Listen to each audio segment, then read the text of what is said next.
We will be talking about mainframe outsourcing economy, and it's Fredrik Christensen, who's partner and managing director at Zangenberg Analytics, and me, Stephen Thomas, Chief Technology Officer at SMT Data, who will be your presenters today. Fredrik is going to start out on the first part where he focused very much on the sort of contractual and financial side of these outsourcing arrangements.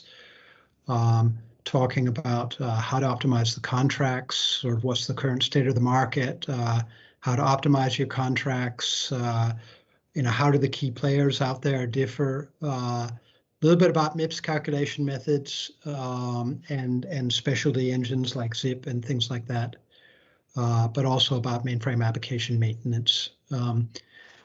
I'll be coming more into sort of the technical side. So while Fredrik is talking about the commercial side and, what's the price, I'll be talking more about, quantification of things, the basic elements of CPU-based pricing, Mips and MSU and what they are and some of the pitfalls of using them. A little bit about the mainframe outsourcers cross structure behind some of this.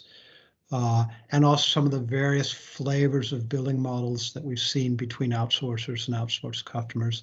And then finally, how do you follow up on all this? What kind of data and reporting do you need to really understand? Is your outsourcer billing you correctly? If my costs are going up, why is that? How's my quality of service and stuff like that? So what kind of data and reporting you need on that? So with that, I'm going to turn it over to Fredrik. And Fredrik, I'll let you present yourself also at the beginning here. I assume you have your PowerPoint. I don't have your slides, so you can just take over the. No, I'll just grab the screen here and share. And welcome everyone.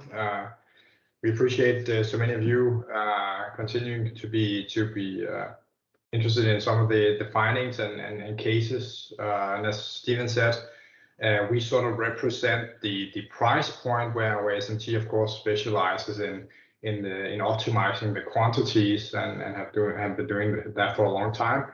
And we very much focus on the commercial side of things. And when we're talking about mainframe, it's very hard not to talk about the technical side a little bit. I'll skip the marketing here, but we have been fortunate to support a number of big clients on mainframe. Generally speaking, we are focusing on the Nordic area. And when we're talking about the Nordic mainframe market, which is sort of where I wanted to start out, just to give a bit of a perspective on how that is developing and what is happening in terms of the players, but also on the client side, then we just wanted to make sense. Try to make catch in an appropriate way. Okay. Try to make sense of what's happening in the market here. So we'll start out with that. We've been doing this for the past 12 years. So our take on this is also the way that we calculate sort of what should be the market price and how might clients and vendors optimize either their purchase of mainframe services, but also if it's a client, how can we leverage different pricing models to reduce costs and get sort of a better deal of the necessary flexibility to accommodate changing needs, offload from mainframe, additional workloads coming onto it, simplification of software stacks and so on. So we'll try to get into that in a second. But if we're talking about the mainframe market, just we primarily focus on sort of the Northern European one. Just sticking with a Nordic view, that's around 600,000 Mips installed, and our coverage of that is around 530 to 550,000 of those. So that's sort of the basis of us having opinions about what's happening in the market. Is that we've been fortunate enough to be part of the majority of the client installations and been looking at ways of continuing to ensure price performance in these installations. on the markets, on the sort of vendor side, it has been a general trend that the mainframe market has been consolidated. A couple of years ago, for our Danish clients here today, less relevant for some of the Southern European ones, of course, but generally speaking, in the Nordics, IBM has been consolidating their strongholds, sort of based around the financial services industry, and having taken over strategic vendors who have been historic and long-standing customers of IBM, but there was a carve-out with KMD, and also following the template that was used for Every or Tieto Every a year or two before. And sort of in parallel with that, they also tried to take over the multi-billion euro mainframe business of T-Systems. We were quite involved with the discussion around with the Danish, Swedish, Norwegian, and German competition authorities around what this would mean for the market. And I think there have been generally some concerns around the amount of or the market power that IBM would hold in this regard, and then it sort of ultimately led to that deal falling through, because this would impact prices for all the big parts of the market significantly if T-Systems were to be acquired by IBM, or the mainframe part of T-Systems. So that is generally just speaking into a trend that the market seems to be concentrating around sort of some of the known players, and I'll not go into all the different vendors here in too much detail, but it's just to say that they're quite different in their approaches, and I know there's a few vendors here today as well.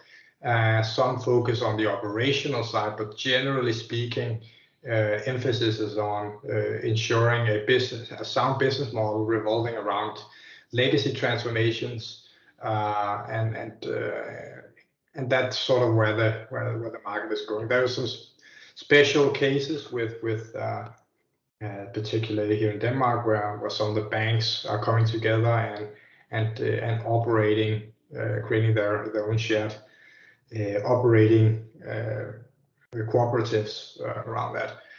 But generally speaking, we see a market that's sort of consolidating. I think people, and Gartner in particular, have been talking about the mainframe dying for the past 20 years. Well, there might be a decline in number of installations, but if we look at some of the trends of mainframe sales, generally the number of shipped Mips is actually still going up. So the number of installations might be going down, but mainframe is still alive and kicking, and generally, so on the fewer installations that do remain, capacity is actually growing in many cases. There's always also the reverse happening, but some of that is offset by clients moving to set on Linux, and then IBM I'm sure will have told some of you about that at least, as a new way of achieving price performance on the platform. What I think might be relevant to many of you guys are sort of the general price decline. And we have been looking at so that's sort of one of the areas that we spend quite a lot of time on, is sort of tracking what the market is doing in terms of prices. And we need to do a lot of normalization to take that into account. But generally speaking, if you normalize for the software and so on, the mainframe prices should be declining a little bit year over year. And there's a number of factors going into that. This might not materialize directly at the client side. So some of you will be experiencing that actually prices go up. And that's typically to do with some issues around managing or consolidating the software stack. And I'll get back to that in a little bit. But if we sort of try to remember that a Mips is not a Mips, it can be decomposed into a lot of different components, and rarely are two clients completely alike because deployments differ and so on. But generally efficiencies are built into with each mainframe generation, and that when you normalize for the software, it results in decreasing prices. It's of course not decreasing at the rate that we see for other infrastructure areas. So we've been tracking this since 2010, systematically every quarter, updating what is the market doing based on all the transactions that we've been involved with in the past quarter, and then we typically sanitize this with vendors if we see outliers in these price observations from contract benchmarks that we've been performing. But of course, mainframe is not declining at the sort of rates that we've been used to. Storage is the extreme example, with year-on-year declines in the vicinity of 15 to 20%, and some server classes doing that. I know that this would be a lot flatter for specific server classes, but it's relative to the mainframe market. It is more mainstream technology is declining at a faster rate year on year. So that's sort of why just achieving a status quo might not be good enough, and that's sort of why we continue to spend a lot of time around this. Yeah, I'll skip a little bit about and simply just jump to how you decompose this stuff. But basically, a mainframe, when you look at it from a commercial point of view, strictly talking about the P in the P times Q here, there's a number of drivers you want to consider. Basically, there are 6 major areas that we consider the primary cost drivers and that you should be aware of, and a lot of the friction that arises from different understandings of what is in scope can typically be explained, or at least to some extent, by differences between clients and so on. So any discussion around what is the market price related to mainframe needs to take into account some of these factors. I'll start with the most important one, if we're looking at just forgetting how we count the Q for a second, but simply focusing on the P, the price. And typically the majority of the cost is related to the software on the mainframe. So the famous IBM quote, the money's in the hardware, everybody knows that. That's not really the case anymore. So actually the majority of the cost is related to software.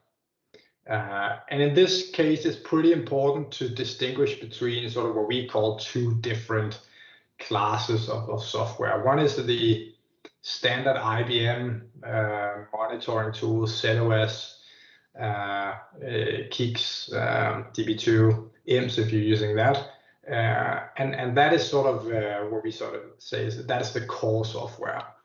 Typically, there will still be differences in the application of that, and Mips customers will know that is significantly more expensive than the alternatives. But the third-party software, which is sort of the third leg in the sort of what we consider the software driver, cost driver, that is related to the third-party software. So what is third-party software? Well, basically anything that's not IBM. So big CompuSC, ASG, Software AG, kind of products that substantially change and make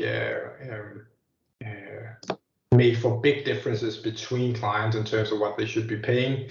And this is one of the major drivers, and one of the if you remember one thing from our humble contribution here today, is that the differences in the software stack is the reason why a Mips is not a Mips. Mips pricing cannot just be compared at the macro level, because it will be complete coincidence if it's relevant in that comparison, if you don't take into account ownership of hardware and sort of normalize for that. So keep in mind that is a major factor, because it typically accounts for 60 to 70% of the cost. Then we're sort of getting into the technical part here, but this is where mainframe is a little bit tricky. We have our backgrounds in hardcore statistics, so we see this as a fun part, but other who's less fond of spreadsheets and statistical software might think of this as a bit tedious and a lot of hard work to get a comprehensive view of what direction to move in. ILPA restrictions and how we count the software is important. It actually makes a difference what generation platform we're running on. That might be obvious to some of you, but in terms of the pricing, there is a number of price models governing the IBM software in particular that is related one-to-one to the generation of mainframe you're running. It also is important whether we're running a shared or dedicated environment, and the number of the overhead that we generate from having a large number of ILPAs also have an impact on that. And some of that will be obvious to a number of you. We since having looked at the participant list, that's of course a given here, but it's just to keep in mind that the hardware cost in itself is not the big change here. The impact is on the software. Then it's important to, then of course the scope of the service impacts the operational side, but in relative terms, this is not the most important driver.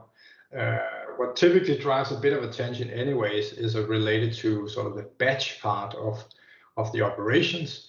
And one thing that is important for that discussion, just to give you a pointer for anyone who's struggling to see eye to eye on batch operations, just remember that the number of jobs does not impact the operational side necessarily. That has a huge impact during the transition of setting it up and scheduling everything. But the work for the vendor will be related to the failed jobs. So if you have running a particular stable platform, and conversely, the vendor will have the same questions during a due diligence. Is this a stable platform? Do we need to anticipate a vast majority of jobs failing with a lot of work resulting from that? So having a transparent and factually based discussion around batch scope is also important, and is relatively easy to quantify. Rules of thumb is that environments are stable if only around 0.2 to 0.7% of jobs fails. That's sort of the rule of thumb on that. Then of course, well, one thing is the service. So once we are happy with our understanding of the software involved, the hardware it's put on. Then will of course we have an idea about, okay, are they operating everything or only part of it? Well, then we before we get into the consumption pattern, it's also important to know that the terms and conditions constitute commercial risk. So that means that if the punitive provisions are particularly stringent, or if the capacity flexibility, which is sort of the one-to-one relationship between buying additional capacity and paying the same price, or reducing it beyond a certain point. Well, depending on how you structure that in your contract, there might be limitations to that, and ultimately that leads to revenue at risk in terms of punitive provisions and so on. So what happens is that you need to calculate the implicit risk of that, and I'll just be boring for 2 seconds, but the way that works is that there is a probability that this will happen. There's a probability that GHO-Every or T-Systems or HCL or TCS, IBM will need to pay a fine, a cost for not meeting the SLAs, or for you terminating the contract before end of term or whatever. But all of this will happen with some sort of likelihood across the portfolio of TCS or ACL clients or whatever. And then the maximum, the worst case scenario is basically what goes into that. So spend a little bit of time if you're doing a renegotiation around this. It will be the easiest money you'll find in that discussion if you adjust the commercial risk profile. It doesn't mean that we should reduce everything. It just means that you should consider the value in getting the last guarantees, and just remember that typically it will be the customer who's paying for the risk ultimately. So just make sure that that is that you have an educated discussion around that. So I've highlighted a few of those, but of course a lot more detail on that. But it's just conceptually speaking, understand that the provisions you put into your contract has impact on price. And then we get into the part of the quantity where we are still very much looking into this to make sure everything is optimized, and that the consumption pattern will have a big impact on the sort of proposal that the vendor can give you. Different vendors will also have internal cost and price profiles that better suit certain consumption patterns. So just to stick with an example here, some of the financial services clients, depending on what sort of cycles they're on, but they might have a lot of batch running during nighttime. So for example, IBM might not be as flexible as some of the other vendors with regards to counting or giving out batch Mips for free, for example. So just understanding the market, if you're into looking at a new outsourcing or at least challenging your existing vendor, it makes sense to just understand what sort of portfolio do they have. Is it healthcare? Is it public sector? Is it financial services? What combination of banks, payment providers, pension funds, etc., is in that mix? Because that will give you a good idea of the sort of flexibility they'll have in accommodating your unique peaks or blending your peak periods into that general consumption across all the clients. And then, of course, in terms of the metrics here, when we get to the price model, we still see a lot of clients not leveraging some of these specialty engines or understanding the impact on how we count Mips. And that's again, so a Mips is not a Mips because there might be different software in the Mips, but it might also be a Mips is not a Mips because it's simply measured in a different way. And I know Stephen will be able to answer all the details from the CPU second level to whatever detail you want to go into. But in terms of the commercial discussions you'll have with a mainframe vendor, it is incredibly important that we understand how we measure them and exactly also how we count them. So are we looking at 4-hour rolling averages? Are we looking at a percentile? Or how do we have one of the custom? Some of the banks are using these custom metrics that better suit their way of counting and so on. But all of this has a huge impact on this. And if we are able to establish a good foundation on that, and also look into how we actually consuming the software rather than just baselining everything based on our 5,000 or 10,000 Mips installation, we can do a lot of sub-optimization within the vendors, within the IBM portfolio, within the CA portfolio, and so on. So that is why we sort of are interested in that. So what does that mean? Well, it means that when you have a conversation with your vendor, typically this is a cost split. So a majority of the, if you go into large installations, the majority of the cost will be in some of the big software categories, and hardware is baked into the extent that technology dividends are passed on from the hardware providers such as IBM to the clients by discounting the software. So the model is very much skewed towards the software. So it's just a good idea to be comfortable with what that looks like. We had a few requests leading up to the seminar about where you wanted to know a little bit about how to achieve flexibility in some of these models. And I think one of our recommendations would be to how we typically try to decompose this, that you separate the capacity from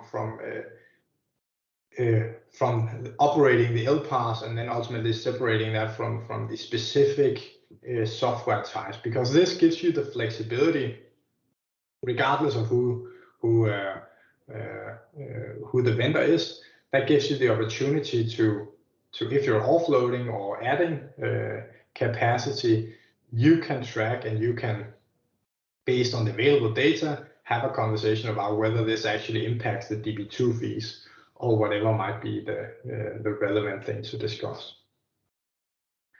Then I just wanted so when you end up with that, this is a typical example of what we would say is the optimal way of decomposing mainframe services. And that is simply to have a number of these line items where you have resource units and you're able to scale it up and down, because that gives you the flexibility. And one of the reasons why that is a relatively good idea is that the number of vendors in big installations and the number of products under management, well, for some of the big banks, it's 200, 300, 400, 500, 800 products in some of the extreme cases across a multitude of different vendors. All of these vendors will have different price models. IBM, well, I think there's about 45 different ways or software models that interact in the IBM space, and they interact over time depending on the type of generation of mainframe that you're running. And typically what we see is that the actual consumption from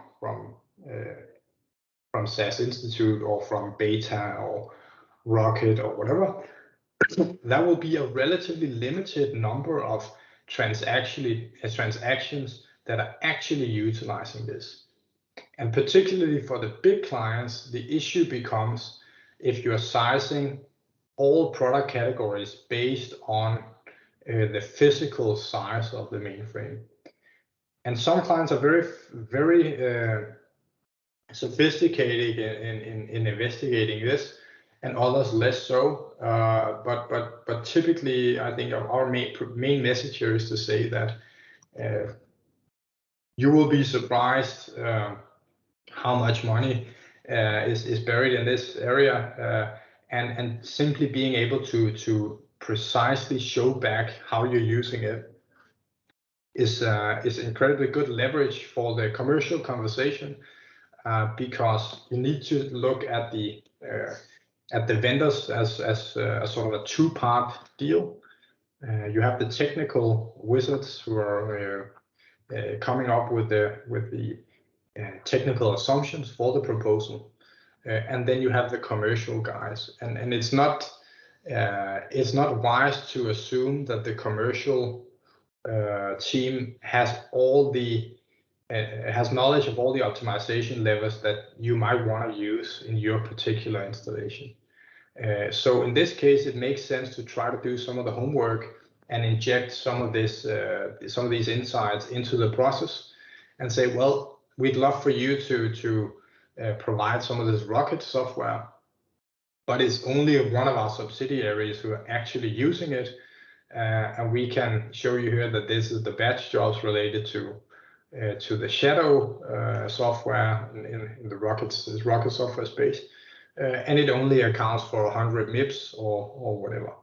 And then we can move into optimized licensing models for that particular piece. But that is a much cheaper way than going into that conversation and say, well, we are actually on these LPAS, which account for 2,000 or 3,000 Mips or 10 or 15,000 Mips. This is a software list, and yes, it's installed and everything, but that conversation is just much easier if you inject that data. So then we've talked a little bit about specialty engines, and I know there was a couple of people on the call here who wanted me to just touch on this. So typically, there's a couple of ways of buying some of these specialty engines. Typically, the most money is in selling the GP, the general processing Mips, loaded with everything. That is where the vendors will make the most money, but it's not necessarily the best way of doing it, because of course, as a lot of you will be familiar with, specialty engines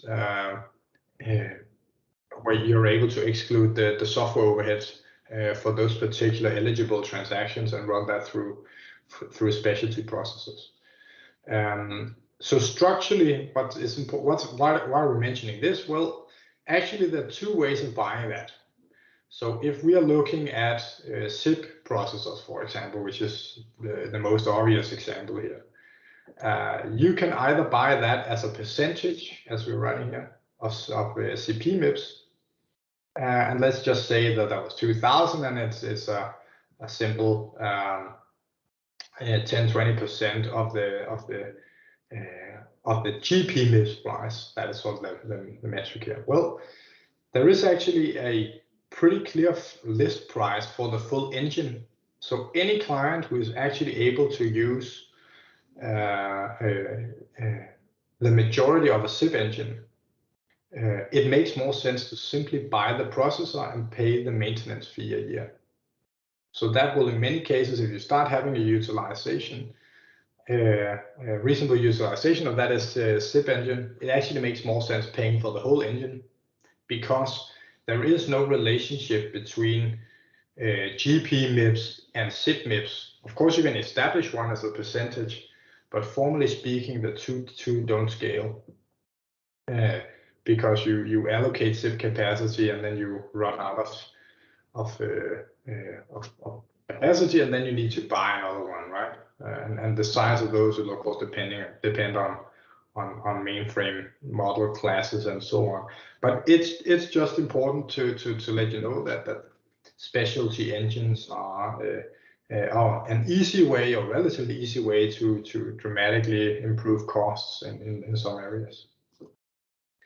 Then I just wanted to quickly touch on, before I hand it over to Stephen in a few minutes, just wanted to talk a little bit about how we measure Mips or capacity. And some of these issues, a lot of friction arises around this area.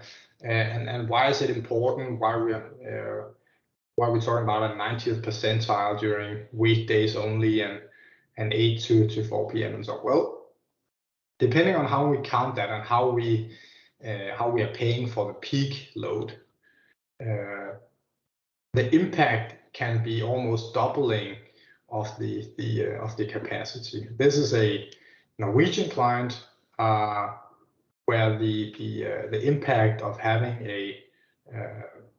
where the vendor had a wrong interpretation, at least in our opinion, of what was in the contract.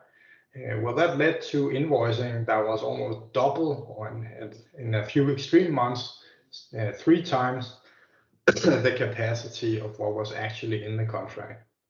So even though this is takes you back to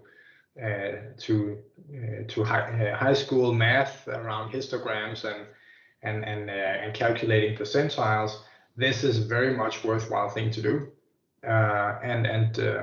Just simplifying this graph a little bit, you'll see that there is real money in looking into this, this is important also if you're writing up a new contract, that there is no ambiguity around how we calculate the Mips here. And I think also Stephen will also be able to chime in on a few war stories we also had together on this. But it's generally speaking, it is one of the most important things to clarify in your contract, and they will in some cases also dictate whether you have a good long-standing relationship with the vendor or not. Otherwise, you'll expect to be fighting about this every single month when the invoices come in.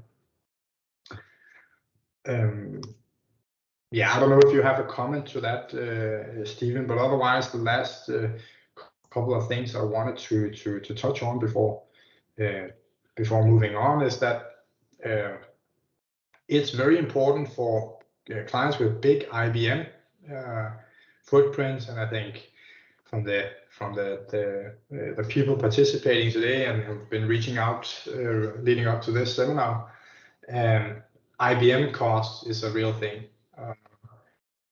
What's typically not a big thing and what is typically completely forgotten in these sort of conversations is what is called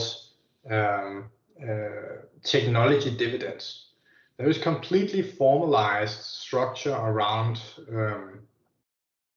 the software or technology dividends. So the price performance discounts that were introduced about 10 years ago, well, those give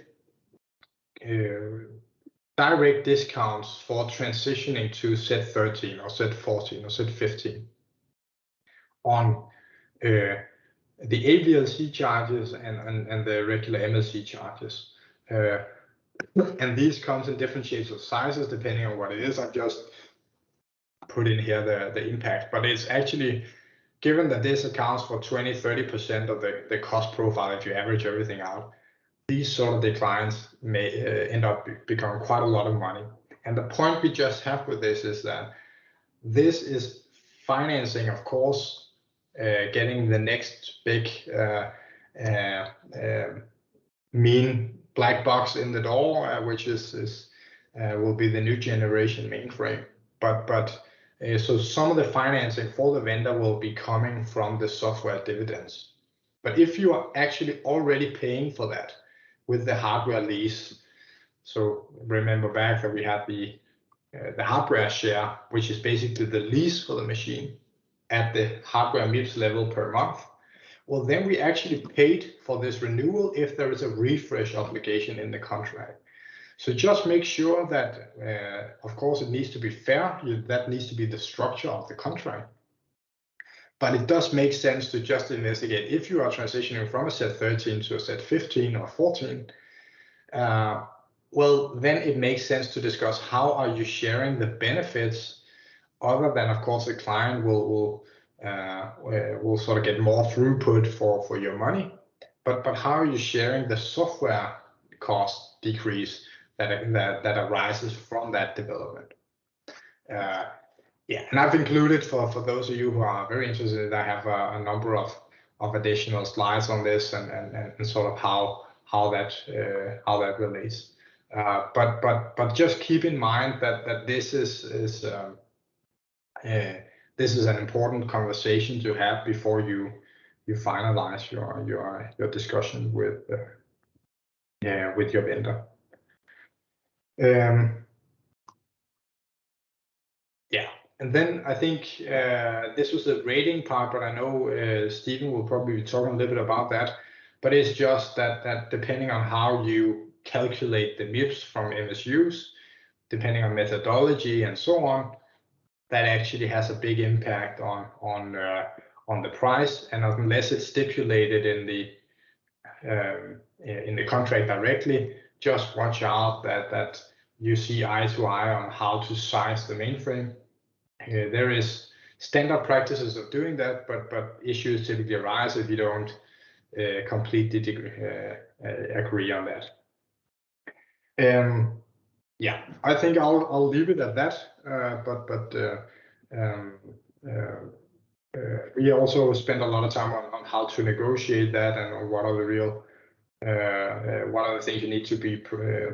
How do you prepare for that, and how do you generate a zone of acceptable outcomes, or a SOPA of sort of possible outcomes, possible agreements, And that means that, of course, you need to understand how can you introduce options or what has the market been doing since last renegotiation and so on.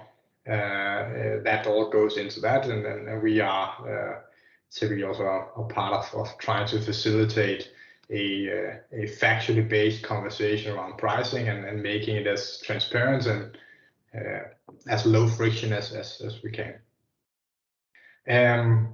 I think I'll leave it at that, Stephen. But hopefully this gave you a bit of an idea of how how mainframe pricing comes about, and that you should focus on the software primarily and the metrics. And I hope that this gives you an idea of the sort of granularity you should be looking for in your upcoming mainframe price discussion. So thanks a lot for your time, and I'll hand over the baton to Stephen. Right. Thanks a lot, Frederick. Let me just take over the screen here also. Yeah, and you know, Frederick and I have a lot in common. We're focusing on different parts of the price times quantity equation, where Frederick is focusing more on the price side, and I'm focusing more on the quantity side and how you measure that. But we both have that in common, that we like lots and lots and lots of data, and we like understanding the complexity, because there's a lot of money to be saved by really having good data and understanding the complexity and the subtleties in some of these models, and that's really what we specialize in. I'm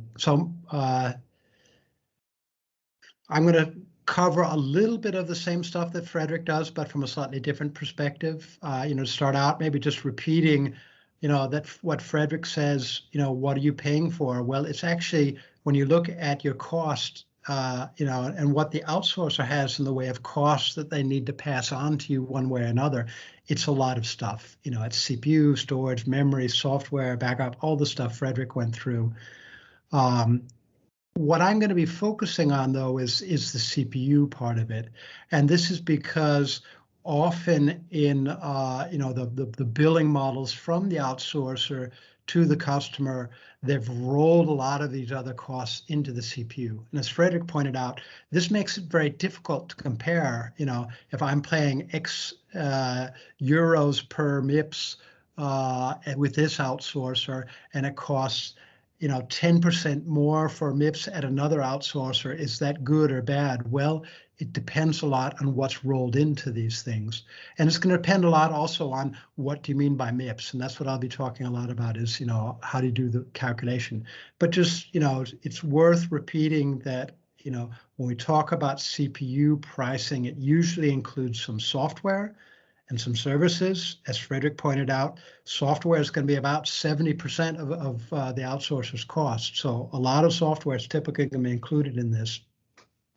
But it will also include special terms and conditions that are going to be rolled into the price: location, ownership, SLA, design authority, reporting requirements, and things like that. And particularly SLA is quite important. We'll come back a little bit to that, and how do you follow up on things like this trade-off between the cost of what I'm paying for, the capacity I'm paying for, and what does that mean in terms of my response time, my batch turnaround time, and other quality of service things.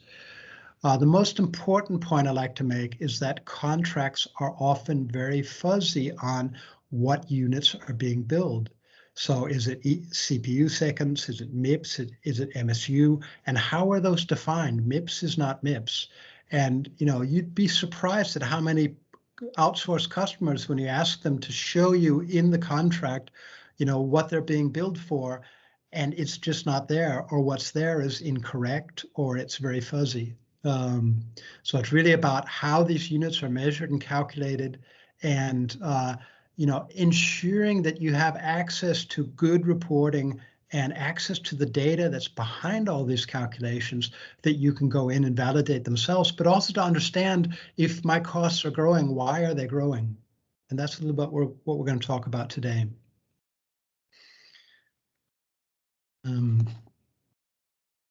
Good. So measuring CPU in the end, what we're working with is, something that the operating system can measure, and the most fundamental measurement out there is CPU seconds. So we're measuring the number of seconds that the CPU has been busy doing a certain activity, doing work for you that you should be paying for.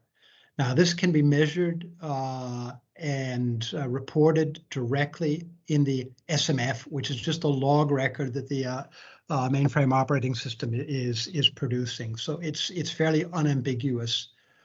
Now, the problem with CPU seconds is they're not normalized. So as the outsourcer implements faster and faster hardware, it's going to take fewer CPU seconds to do the same amount of work. So for this reason, they're generally not used for billing purposes, because if you are using them for billing purposes, then you need to ensure that the contract has some mechanism for normalizing the price, adjusting the price, so you pay a higher price for the same number of CPU seconds on faster hardware. Good. So another way of measuring CPU is what's called Mips. And Frederick, you used the term a lot. Originally, it stood for 1 million instructions per second, but it no longer really has any direct relationship to the number of instructions being executed. It's just a way that historically the business has used to normalize CPU seconds across different hardware models and configurations. So in theory, the same workload is going to use roughly the same number of MIPS no matter what configuration is run on. Now, this makes it much better for contractual purposes and billing purposes, because the bill you're paying isn't going to be impacted very much by configuration changes or new hardware that the outsourcer puts in. It has a disadvantage that it cannot be measured directly. So you have to calculate the MIPS based on the CPU seconds, based on some configuration dependent factors. And I'll go into a lot more detail on that because there's a lot of sort of pitfalls around this MIPS calculation. The other big one is MSUs. MSUs originally stood for millions of service units. It's calculated based on factors determined by IBM, because IBM uses MSUs to build the software. And again, software is the primary cost out there. So like MIPS, MSU is a way of normalizing your CPU utilization across different hardware configurations. And it's used by IBM, but most of the other big software vendors also use MSUs to charge for software. So in theory, again, the same workload is going to use roughly the same number of MSUs, no matter what configuration it runs on. But also, as Frederick mentioned, IBM has traditionally adjusted the MSU factor for different hardware for commercial reasons. So this is an important thing to understand about MSU. It is a commercial construction that IBM uses to build its software, and they may, for commercial reasons, want to change sort of the ratio of MSU to MIPS or things like that. Now, the term MSU can be very, very, very confusing. So it can be the actual hardware MSUs consumed during a period, which roughly corresponds to 5 to 5.5 MIPS. And then there's something called software MSUs, which is used for as the basis for billing, roughly 8 to 8.5 MIPS. Originally, hardware and software MSUs were pretty much the same thing, but over time, as IBM gave bigger discounts on its software, they've diverged. So today, where we have software MSUs that are about 8 to 8.5 MIPS. Now, we measure the MSU on an ongoing basis, but there's also something called the rolling 4-hour average of the MSUs consumed as it's logged in the operating system every few minutes. And this is what we can read in the SMF records. And then there's an hourly average of these individual 4-hour rolling averages. And this is what we see in the SCRT report. And then finally, there's the monthly peak of those hourly averages. And this is the number from the SCRT report that IBM uses to bill for software. So if you just have MSU in your contract, you're not in very good shape, because it could mean any one of these 5 things. It probably means the last one here, but it's really worth making sure that if you're using MSU, you know which one of these many definitions you're talking about. This is going to become increasingly important in the future, because while essentially all of IBM's outsourcers are paying based on this peak 4-hour rolling average, IBM is very aggressively introducing a whole new way of paying for software called tailor-fit pricing, where you no longer look at the peak or the rolling 4-hour average, but we go back to basically the bullet number 2 here, where we're just looking at the total number of MSUs consumed, and no matter when they're being consumed. Now, I'm not going to go into this in detail for 2 reasons. One is currently it's not relevant for outsourcers. IBM has not made this new model available for outsourcers. I think they will, and if you get IBM people, kind of one-on-one who know something about this, they say, yes, we're going to have to solve that problem. Obviously, with a split of Kyndryl out, this is going to push them also to make their primary billing model, which is this tailor-fit pricing model in the future, also available to outsourcers. And that will probably trickle down to the customers also. So we'll see whole new ways of billing for capacity in the future. The other reason I'm not going to talk about it now is because I have a presentation at the GSE UK conference here in next week. This is a free conference. If you want to hear more about tailor-fit pricing and what that's going to mean, sign up for that. You can see more about that on our website. Good. So we can talk a little bit about comparing Mips and MSU as appropriate measurements for billing capacity. One of the big differences is Mips is going to be much more spiky, because an MSU or the rolling 4-hour average MSU is exactly a rolling average, so it'll flatten out a lot of those spikes. It's also going to push the peaks out to the left, because it's going to be the rolling 4-hour average of the 4 hours before. And so what you'll see here in this particular usage pattern, we have a Mips peak at 10 o'clock in the morning, which doesn't actually add up to an MSU peak until we also get some of the afternoon hours in. So the MSU peak is at 1 o'clock in the afternoon. And actually in Mips, we have a big spike here, 7 o'clock in the evening.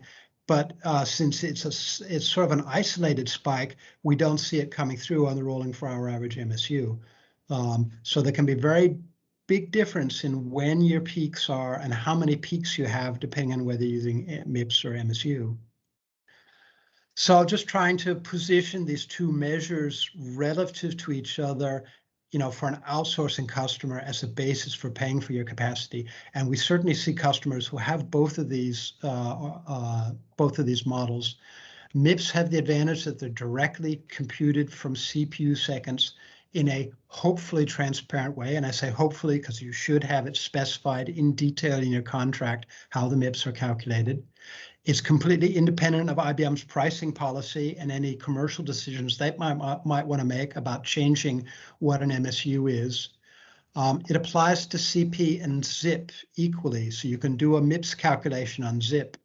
MSUs don't exist on ZIP because the whole idea of a ZIP is it's IBM's way of providing some computing power where the customer doesn't pay for the software running on it. So ZIP is a purely commercial invention and not a technical invention. But an outsourcer obviously has other costs than software, as Frederick showed. So they do need to be able to have some way of charging for ZIP capacity. So often Mips are used for the ZIP, where you can't do an MSU calculation on a ZIP. Mips can also be computed on all levels. So MSUs are only gathered at the LPAR level, but Mips you can go down because you can measure CPU seconds. You can measure Mips down at the transaction, batch job, whatever you want level. Disadvantages of Mips, as I said, they can be spiky, and the computation method can be open to discussion and must be contractually agreed. And we'll talk more about computation methods of Mips. Advantages of the rolling 4-hour average MSU is it flattens out the spike, so you're going to be less vulnerable to these volatile changes in your billing due to spikes. It's measured directly, so you don't really need to specify much in the contract other than which of these 5 definitions it was. And IBM may give a bonus for upgrading to newer hardware. They did that definitely with, Z13, less so with the newer models. And it can give you an alignment of interest with your outsourcer, because your outsourcer is paying for this metric. If you're paying for this metric, there's going to be less conflict of interest there. Disadvantages, it is affected by IBM's pricing policy, which is something that's neither in your nor your outsourcer's control. It's only measured at the LPAR level and can only include CP and can't be used for zip billing. And of course, there's risk of confusion with these different Mips or MSU definitions. Good. So I've talked a little bit and mentioned that, calculating Mips is something that needs to be specified in the contract and needs to be understood. And the basic calculation is very simple. You count up the number of CPU seconds that's measured doing work for you, and you multiply that by a configuration-dependent Mips factor. And of course, the secret is figuring out what's the right configuration-dependent Mips factor for your configuration. So for contractual purposes, the Mips factor is generally determined based on two things. One is, what's the machine model you're running on? And this is basically determined by the number, by the model number and the number of CPUs. And then looking up in a table based on that model number to determine what's the Mips rate. And there's a lot of standard tables out there. IBM has an LSPR table. We like to use Watson-Walker. In the recent years, LSPR and Watson-Walker have basically had the same numbers. Gartner also has some numbers out there. But again, it's important to understand there's two different things. One is how do you determine the model, and then two, once you determine the model, which Mips table are you using to look it up in? Now that's contractual. For contractual purposes, the number of Mips you're actually going to get in reality is going to be affected by a lot of other stuff. Your workload characteristics. Batch is typically going to give you a little bit of more work done for the same number of Mips. Vertical affinity, we'll talk a little bit about that in a minute. Overall system load, if you're running on a very heavily loaded machine. And here as an outsourced customer, you're obviously affected by what the other customers are doing. You'll get less useful work done for the same number of Mips on a very heavily loaded machine, and a lot of other factors, which is why it's important to understand all of this stuff. Good. So step one in calculating Mips is finding the effective machine model. Now, the reason for this is because more processors on a machine means more overhead and fewer Mips delivered per CPU second. So your Mips rate is going to fall as you put more processors on a machine. But also newer models generally deliver more Mips per CPU than older ones. And that's because they have more cache. They have some of them have faster cycle times. They have more complex instructions that can get more work done for the same number of CPU seconds.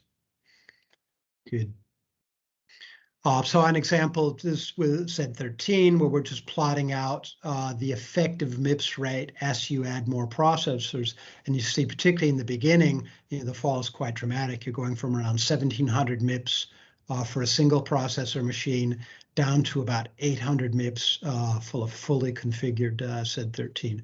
So this is why the number of processors is really going to affect the Mips rate you're going to use. Now, normally the outsourcer will compensate for this in the Mips calculation, so it shouldn't be a big deal. And then once you've figured out what model you're running on, you can go and look up in one of these standard Mips tables. Now, we recommend for contractual purposes to use average RNI. Come a little bit back to RNI in a minute, but it's sort of a typical benchmark workload.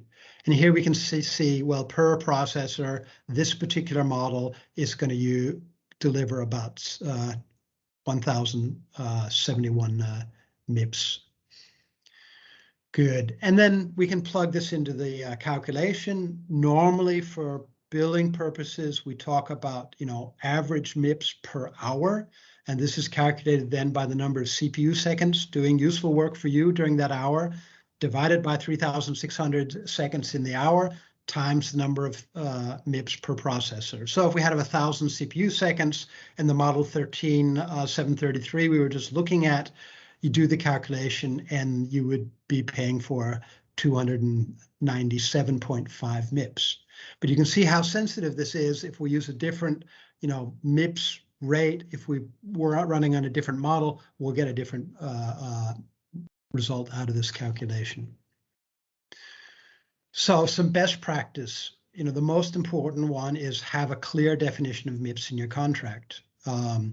We recommend going out and looking at the total number of CPs and zips on the machine, or at least the total number of shared CPs and zips on the machine to determine the model. So a 733 with 33 CPs and 2 zips, we would actually rate that as a 735 because the 2 zips will also create some additional overhead.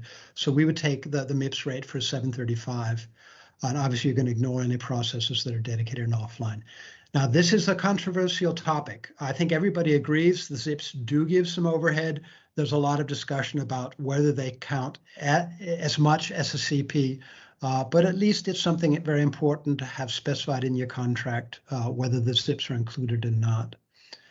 Definitely our view is zips should be included. Then you use a table to look up that model. We recommend using average Rni for contractual purposes, and you're basing the MIPS measurements, at least at the LPAR level, on CPU seconds measured in the SMF70. And of course, very, very important, ensure that you have good reporting and or access to the data that will allow you to follow up on the above. Plus access to any data that's going to affect other things that can affect the MIPS rate. We'll talk a little bit more about what data you need. Now, a lot of people have not ensured that they have access to this data in their contract. And so when they ask the outsourcer, is this number correct or why is it increasing? They can't go and do an independent validation of that. And, we've never caught outsourcers, intentionally cheating, but we have seen cases where what's in the contract and what's being billed are two different things. And it's because the technical people who have written the specification for the contract and the financial people doing the actual calculation for the invoice haven't coordinated with each other. And often there's quite a lot of money in just understanding, am I really being billed based on what's in the contract? Good. Frederick talked a little bit about, okay, now how do we add up all these numbers in terms of billing models? And you mentioned several of them. I have my own list of favorite ones, where the outsourcer is paying IBM for this peak 4-hour rolling average, for at least for their software component, but billing out based on a different model, often based on peak MIPS hour per month, or peak rolling 4-hour average MSU, or even peak rolling 4-hour average MIPS during the month. Some outsourcers are only paying for usage during working hours because they have a lot of spare capacity at night, let the customer run for free at night. Percentile peaks, so we throw away the 5% highest peaks and just take the 95th percentile peak or 90th percentile peak, a nice way of flattening out and making the bill more predictable. It's important to understand if you have multiple LPARs, or the peaks being calculated independently for each LPAR and then summed, or you summing the LPARs and then calculating the total peak, which would be best for the customer. Similar conversation on whether you're looking at peaks for CP and zip independently, or you're stacking the CP and the zip together and then finding the peak. And obviously, as Frederick discussed, pricing of CP versus pricing of zip. Are you paying the same price for CP and zip? Are you getting a discount on zip? How are you paying for your zip?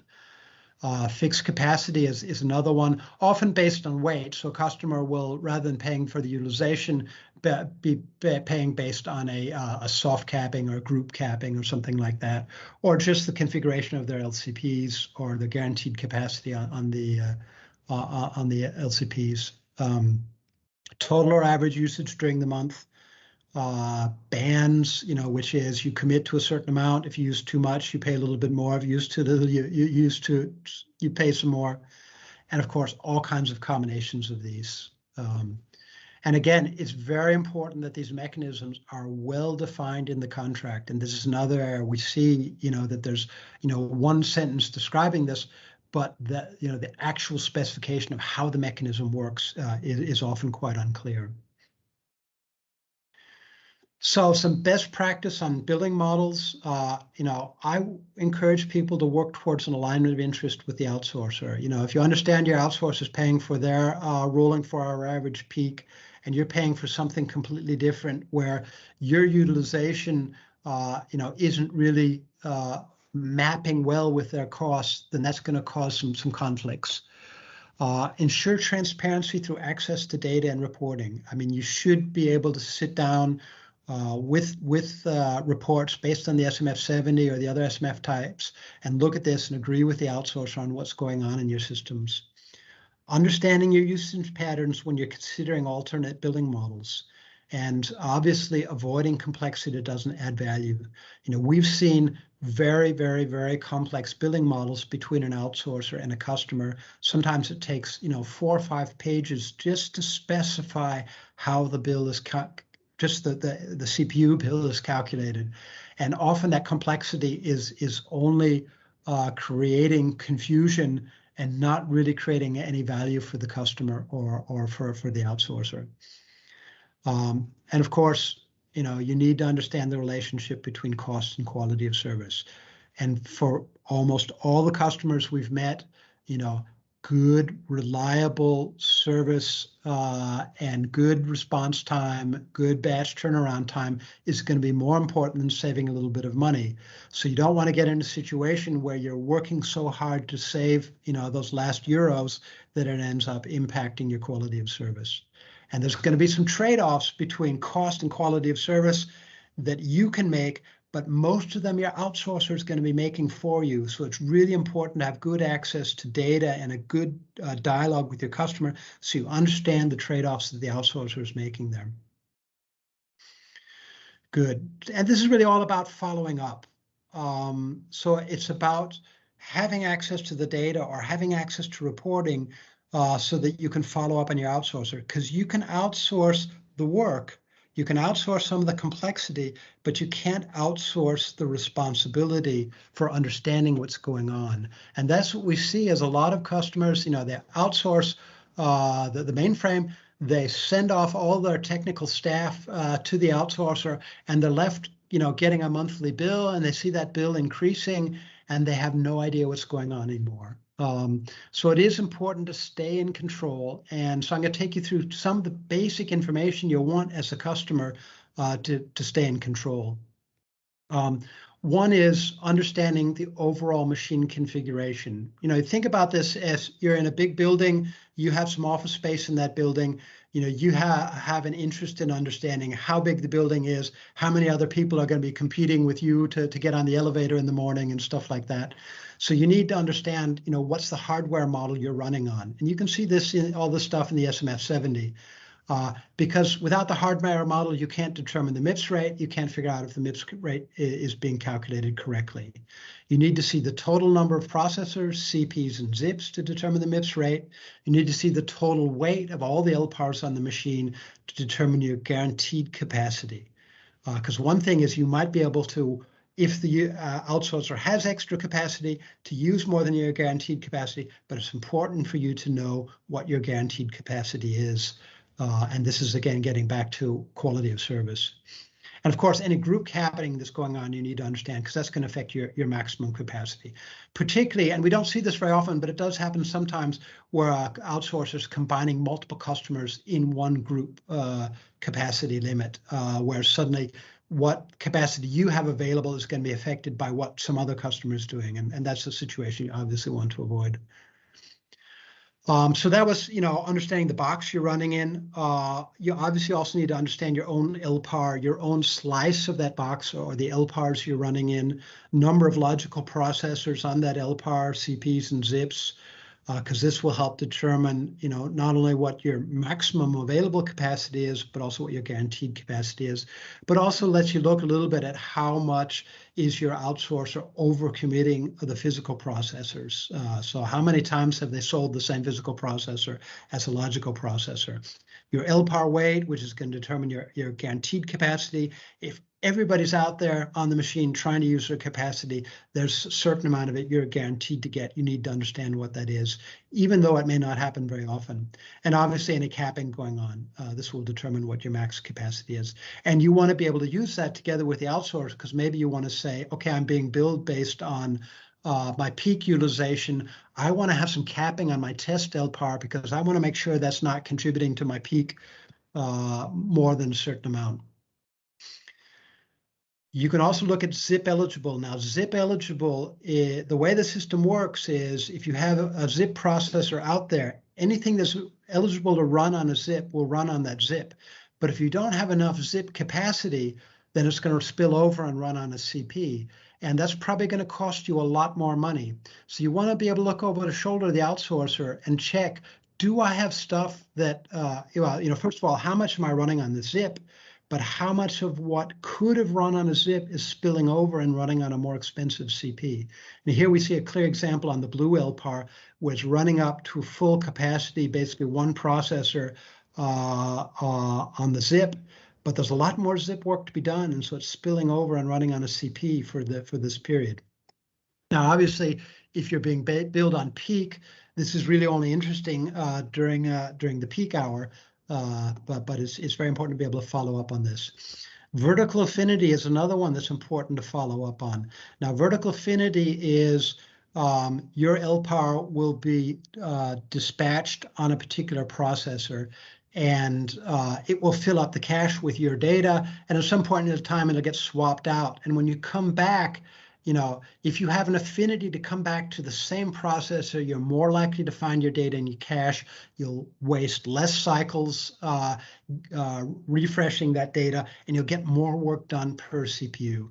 So, and IBM classifies these as sort of high vertical affinity, where you pretty much always come back to the same CPU, medium, where you have a pretty good chance of coming back, and low, you're going to be placed wherever there's room. So you want to keep an eye on, your distribution between high, medium, and low. And here we can see just a very small adjustment in the weight of the LPAR suddenly gives it a much better vertical affinity, which means the customer will get more work done for the same amount of money. Now, obviously, this is a very complex situation for the outsourcer because they're trying to manage a lot of different interests in this. But sometimes with very small adjustments, if you help remind them that they're supposed to be looking at this, you can actually save a lot of money by doing this kind of stuff.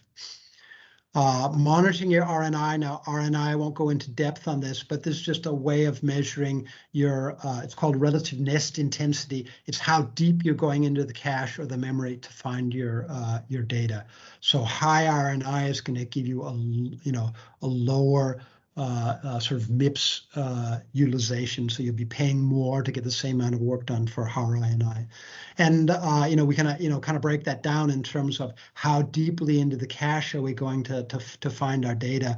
And there's a lot of nice reporting in the SMF 113 to kind of look over the shoulder of your outsourcer and have a dialogue with them where we can see suddenly our RNI is increasing, which means we're getting, less work done for the same amount of money. And ask them, what's going on here? Is this because my workloads that are changing, or have you made some configuration changes that are impacting me? And then in the end, obviously also response time. And this is obviously related to your SLA. SMF 110 will give you insight into your response time. 101 for DB2, IMS has a log record, 56 FA. SMF 72 can also give you a lot of insight into response time. And slow response times can be related to delays that can be seen in a lot of the WLM statistics in the SMF 72. So, in the end, it's the outsourcer's responsibility to keep an eye on this and live up to their SLA, but there is a very tight relationship between how they've configured the LPAR how much capacity do you have available, what you're paying for, and the SLA. And one way an outsourcer can make sure they make the SLA and that you have really good response time is by just ensuring you get all the capacity that you ask for, whether you really need it or not. Good. And so finally here, another thing you want to do is be able to identify applications for tuning. So as you see, spikes or see increases in capacity utilization, the ability to open it up and understand it in terms of workload here. Here we see, a whole lot of batch running on a Friday evening, and then opening that up even further and seeing, okay, well, what are the jobs that are running that are causing this increase? What are the KICS transactions? What are the DB2 packages? If it's DDF, which servers are suddenly driving my capacity utilization? And again, this is not necessarily something the outsourcer is going to provide you in a readily digestible format. We hear a lot of customers complaining that they go to the outsourcer and say, my bill is increasing. Why? And the outsourcer says, well, you're using more capacity, without really helping them do this really detailed analysis to understand what are the cost drivers. Good. Sorry, jumped quickly. So in summary, it's important to remember an outsourced environment is usually a shared environment, so there will be compromises. It's very, very important to have a common understanding with your outsourcer of what are you paying for, how is it measured or calculated, how are you going to monitor on it, and what can you do about it when you see changes. And this means having really good access to reporting tools. Ideally, you're going to want self-service reporting, so you don't have to write to your outsourcer and say, what's going on here? And they have to ask some technical person to pull out a report and send that report to you. You want to be able to go in and do some of this analysis yourself. And if you no longer have the skills, to have an independent trusted advisor to help you do that. That's what we do, both at SMT Data and at Zangenberg is, we provide both the tools, but also the skills to help you in this area. A standard project that we do with customers is what we call the Mainframe Outsourcing Health Check, which is really we go in and review your current capacity and performance situation. We look for optimization and cost savings potential. Optionally, we can validate the invoicing versus the contract. We can get Frederick and his team also involved in just, the contract terms, benchmark them against best practice and industry standard. And then we can together establish a roadmap going forward. So, from the SMT side, this involves getting access to some SMF data, pulling it into our tool, doing some analysis, holding some workshops with you, and then potentially, also involving the outsourcer as we walk through what we see in this. But it can also be, not just looking at the data, but also looking at the contract terms and conditions together with Zangenberg. Typical project takes a month or two, and can result in some very significant aha experiences and cost savings.